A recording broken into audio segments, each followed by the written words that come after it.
The police officer leaned close and told me to forget everything I saw. Then he slid my phone across the table and said the video never existed. It began with a call just before midnight. A woman screaming. No words, only panic and a scraping sound like metal dragged across stone.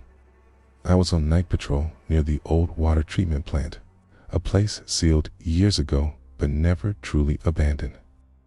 Dispatch told me to wait for backup. I did not. The front gate was open.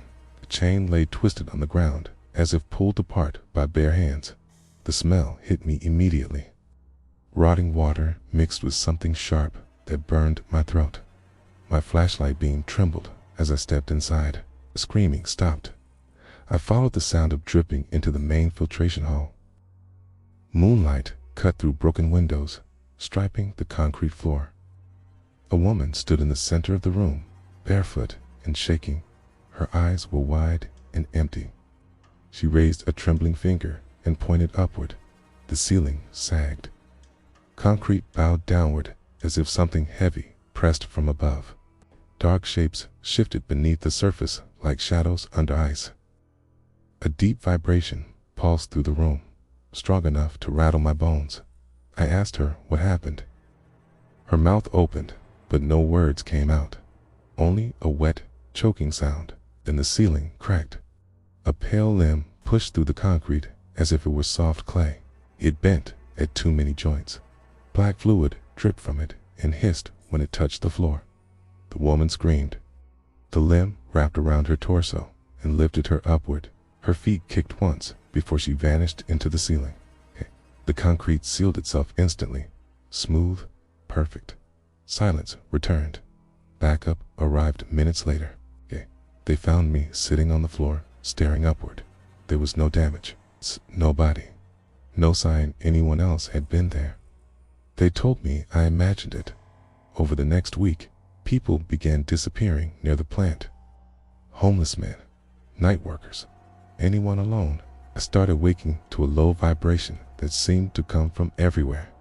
Sometimes I felt pressure above my bed, like something crouched on the ceiling. I went back to the plant with my phone recording.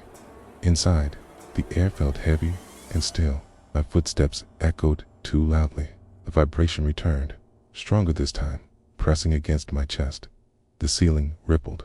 Its concrete softened and pulled apart. Multiple pale limbs slid out, slow and careful, filling the air like blind fingers. A massive shape pressed from above, unseen but immense.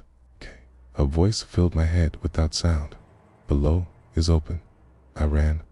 I did not stop until sunrise. In my car, I checked the recording. The video showed only static and a dark blur crossing the lens. My breathing sounded warped and distant. I took it to the station. That was when they told me to stop. The officer across the table stared at me without blinking. He said the plant had been sealed for years. No calls came from there.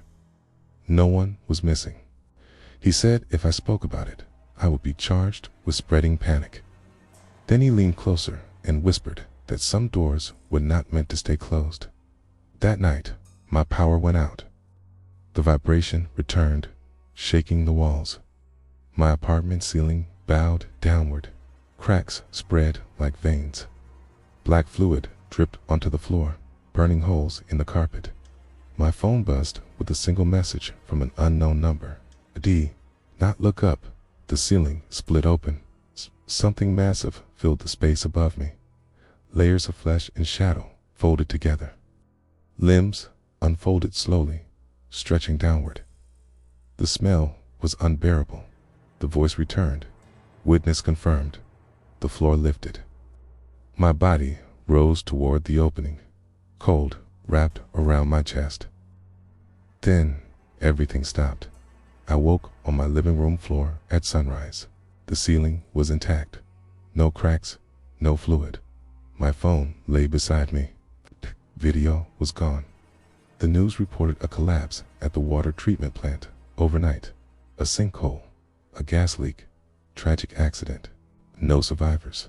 When I returned to work, my badge no longer opened the door. My name was gone from the system. No one recognized me. The officer from the interview walked past me in the hallway.